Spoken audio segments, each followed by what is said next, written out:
Good evening, ladies and Good gentlemen. evening. Deputy Premier, the public officials, including the Leader of the Opposition, members of Parliament, and Bermudian citizens and Bahamian citizens who are here this evening. It's my special privilege and honor to see all of you, and I consider you family and old friends. In particular, I want to salute Hewitt Brown, who is a frequent visitor to the Bahamas. And I've told this story a couple of times since I've been here, how you brought the Gombes to Nassau, and you actually danced with them at the function. And one of the youngsters, I was having lunch with him today, he said, "Really? Does he really know how to do that?" I said, "Well, it looked convincing to me." But it only goes to show how our ties are so close, and we are always in each other's backyard. So I'm happy to be here, and I also want to salute the men and women who organize this event. Yeah. And I can tell you, this is really a powerful.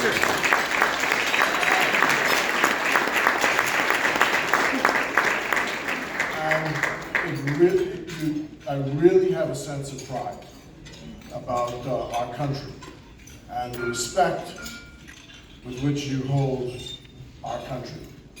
And you, citizens of the Bahamas, who have organized this event, have done your country proud. And on behalf of our Prime Minister, I want to express my deep thanks and appreciation.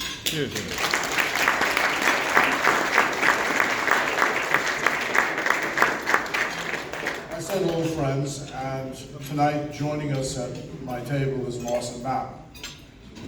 When I came here in 1998 for the first time, he was then either exiting or still the mayor of Hamilton.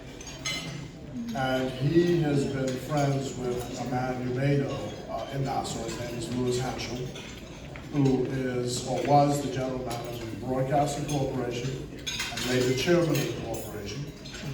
And they still maintain the friendship today.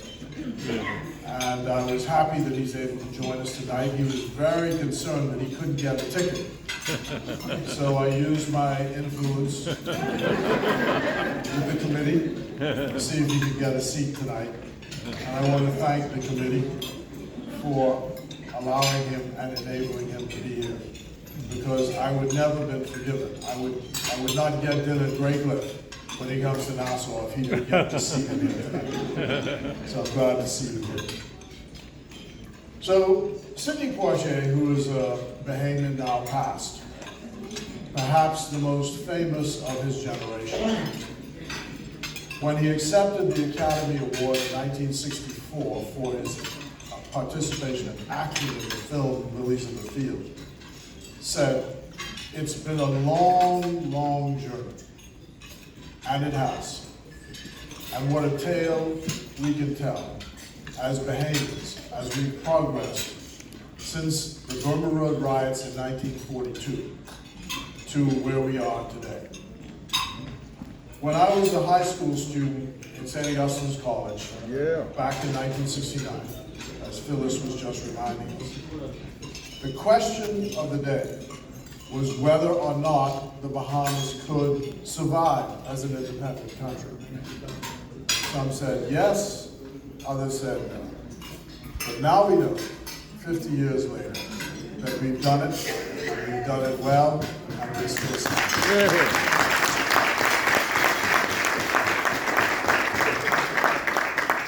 Tonight, I want to pay and remember tribute to a very special lady.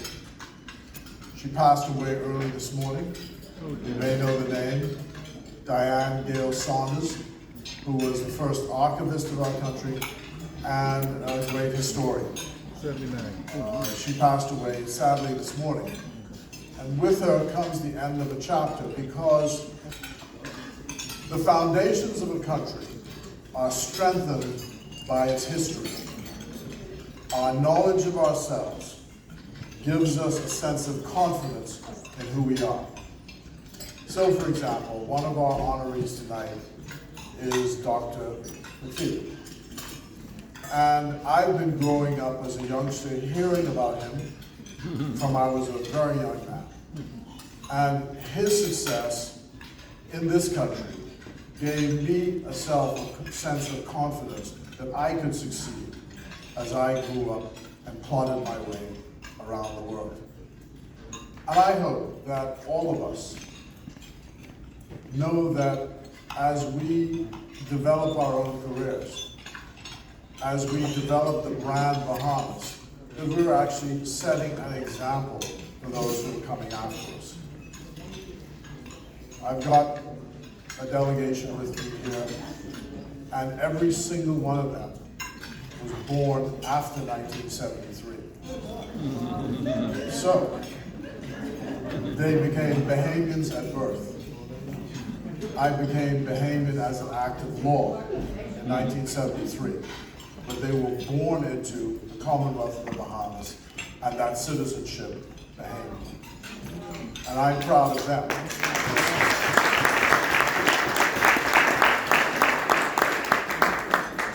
I was 13 years old in 1967 when there was a sea change in our country.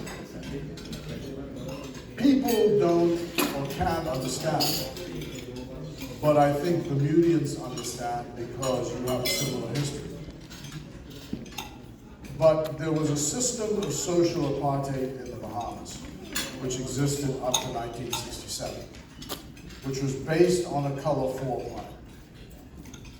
And as a matter of fact, if you look at the birth certificates of those who were born, I think, before 1962, everyone's birth certificate was marked with the letter A, the letter E, or the letter M. A for African, M for mixed, E for European. And that determined your social progress in the Bahamas. All of that changed in 1967. There's a fascinating book written by Sean McQueen called Reaching the Gates. And this is the story of the fears of a population, then colonial British, because of the Haitian Revolution in 1804, that the Haitians would come and create a revolution in the Bahamas. So laws were passed to ensure that people could not gather on the streets who looked like us in more than twos or threes, subject to arrest. They passed laws. So one night you went to bed white, the next morning you were black. They said race was defined by whether you had a particular degree away from a Negro ancestor. And then they determined that anyone who had a Negro ancestor would be black. And this made a huge difference in terms of what you could participate in life. So he tells the story. For example, you could not testify against a white man in the courts if you were black. And so there was a trial which took place. And in the trial, they had a voir dire. The lawyers would understand that. A trial within a trial. Because testimony was being given by someone who was saying that he was white. And he was challenged in the stand by saying, no, you're not white, you're black. So they had a trial within a trial to determine whether he had any degree of Negro blood in his veins. That existed in the Bahamas in the 19th century. The first man to become what they called in those days a man of color in the House of Assembly was in 1834. Slavery had just been abolished. His name was Stephen Dillard. And he came to the Bahamas with his mother Hester Argo from Haiti, fleeing the revolution. She had 2 children with her. Stephen was one of them. And he was the son, he was a mulatto, he was the son of a Frenchman and a Haitian black woman. Now, I mentioned Stephen Dillard because many of you may know the song Lift Up, Lift Every Voice and Sing that was written by James Weldon Johnson. So James Weldon Johnson was an American. He turned out to be the first consul general to Haiti in its independence for the United States. But the important connection is he was the grandson of Stephen Dillard. So there's a connection at all these various stages. And the point I'm making, though, about is in fact these connections and a history of this discrimination which did not end until 1967. And then we went on to independence in 1973. So fast forward then to 1998. And Lyndon Pindling, who was a classmate of Lois Brown Evans in the University of London, I was then the director in 1977. I was the director of news and public affairs of the Broadcasting Corporation. I was only 23 or so. And he used to talk to me every day because of two men who were being executed in Bermuda, Kaplan and Burroughs. And following the execution, there was a revolt in Bermuda. And so every day, he was talking to Lois Brown Evans. Lois Brown Evans would then get on the phone to me, and I would inform the Bahamian public of what was happening in Bermuda. And this, of course, was similar to what we had experienced in 1942 with what we call the Burma Road riots. When if you go to the Lyndon Pindling International Airport, there was a US base being built, there was a labor dispute. The dispute resulted in a riot taking place in town, and there were great social changes as a result of it. There was a commission of inquiry. Sounds familiar? Shortly after that, in 1977, there was a commission of inquiry in Bermuda. Lord Pitt headed the commission and made certain recommendations which would lead to social change in Bermuda. So, 1998, after years of trying, the progressive movement succeeded. And I happened to be here at the behest of Perry Christian, who was our then leader, to come to see. We were down on our luck ourselves because we lost the 1997 election. And it was a most magnificent evening for me. I told the chair of the party that Dame Lois Brown Evans had said to me, now when the results come out, you make sure you come up to the headquarters and you tell them that I said to let you in. I said, fair enough. So I get there, and of course, I'd never seen Gombe before. So this was amazing. It was just like being in Nassau, because at every celebration, Junkanoo spontaneously comes out. So here I was, and the Gombes were out. And I made my way up the stairs of the headquarters, now called the Burroughs Building, then called Alaska Hall. And I understand that Lyndon Pindling actually officially officiated as Prime Minister for the official opening of the building. But of course, I couldn't get within inches of the door. And so somehow a message got to Dame Lois, and she poked her head out the door, and she saw me struggling to get in. And she kept saying, let him in, let him in, let him in. And nobody was paying any attention to her. So she reached over the crowd, grabbed me by my shirt, and said, I said, let him in. And she pulled me inside. So that's how I remember that evening. And I came back again for the election 5 years later, and Renee Graham called me up in the Fairmont and asked me if I was one of the conspirators, and I said, no, I'm a Bahamian, I have nothing to do with this. I'm a foreigner, and I don't get involved in internal affairs.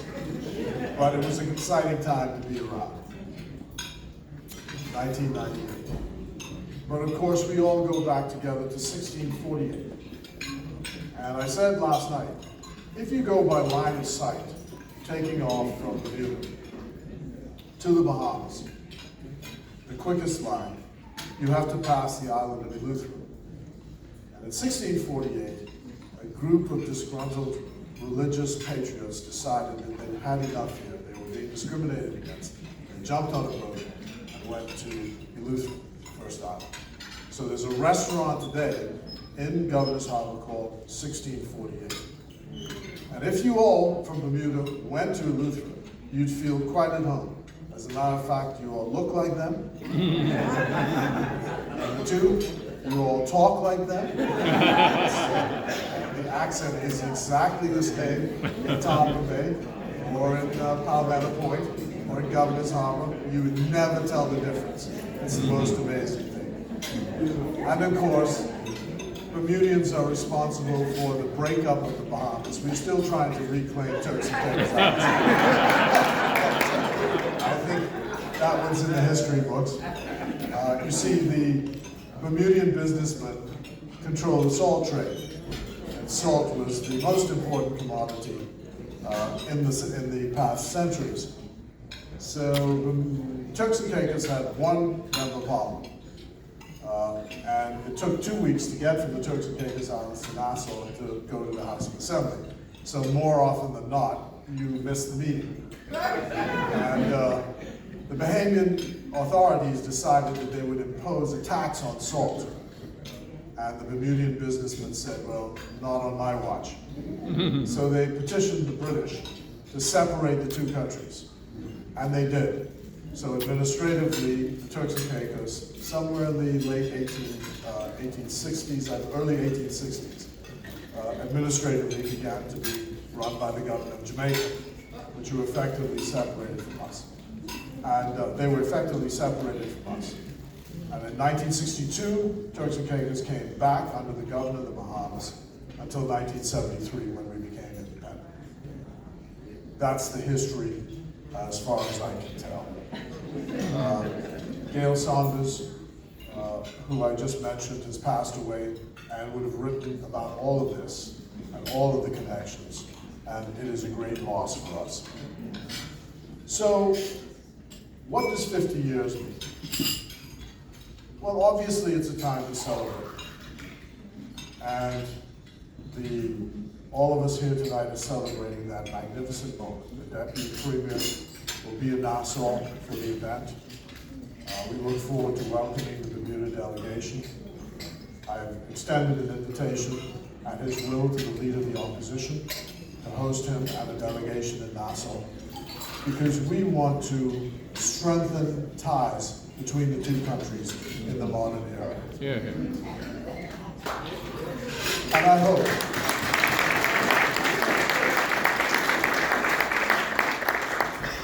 hope that we will soon have permission to appoint an honorary council. We nominated Bob and Hannah.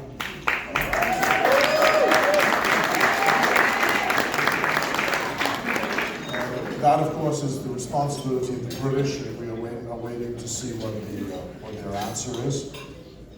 We hope that Bermuda will one day be able, as the Turks and Caicos have, to establish a country office in Nassau to look after the affairs of Bermudians who live there and Bermudian businesses. For example, the Gibbons family, David, that was the father. He they have considerable business interests in the Bahamas. Of course, the Bank of Butterfield is also in the Bahamas. So there's that connection. We hope that your country decides. You would have to get what's called a deed of entrustment, but the British have said they will give it to the Turks and Caicos Islands. So we hope that Bermuda becomes a full member of CARICOM.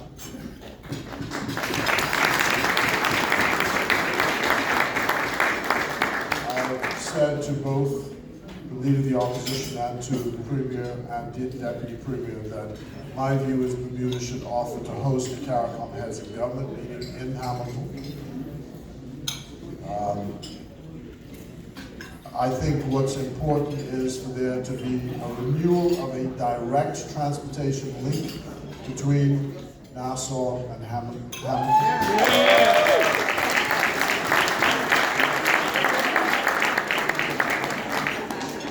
And I would like, you got a taste of Junkanoo. But if you want to see this, I said to Senator Hodgson, that if you want to see this replicated times 1,500, you really have to come to Nassau at Christmas time. It is the most amazing thing you want to see. But my pledge is to see if I cannot bring a full Jubilee group to have it.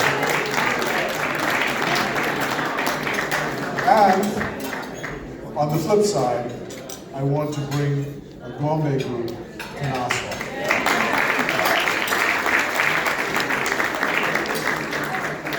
So, those are my modest ambitions. I'm deeply grateful for the warm welcome which you've extended to me and to my delegation. I cannot say enough saying thank you to the organizers. I wish they'd all come up and so we can see them. Mrs. Hollis, Chef Gomez.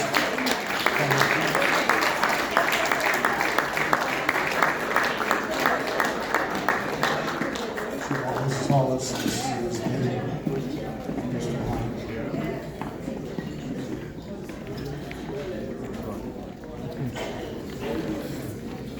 Can you please give him a round of applause, please? Thank you.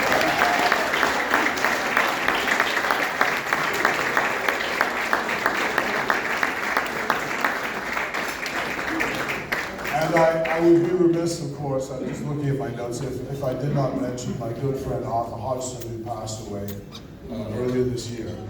I had the opportunity to visit his gravesite with his granddaughter a couple of days ago, which was quite a moving experience for me.